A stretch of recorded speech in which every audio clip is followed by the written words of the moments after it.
ایک شخص کسی سے ملنے کے لیے گیا، بہت دور بیچارہ اس کا جاننے والا تھا، بیمار تھا. وہ گیا وہاں پر، اس نے اپنے پرانے جاننے والے کی عیادت کی. عیادت کرنے کے بعد جب باہر نکل رہا تھا تو اس کے بچوں سے کہا کہ دیکھو بیٹا، بہت دور سے آیا ہوں اور بار بار تو نہیں آ سکوں گا، اب یہ کہ انتقال ہو جائے تو یہ معذرت کہ میں آ نہیں سکوں گا.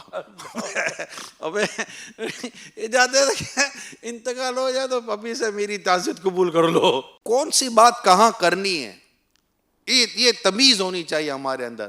تو مریض کے پاس جب بھی جائیں اس کو تسلی دیں، اس کے ساتھ غم خواری کریں، اس کی تیمارداری کریں اور اس کو صحت مند ہونے کی دعا دیں.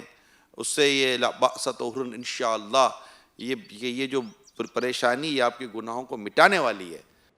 اس کو اچھی اچھی دعائیں دیں، سنت پر عمل کریں کہ سنت کیا ہے عیادت کرنے کی.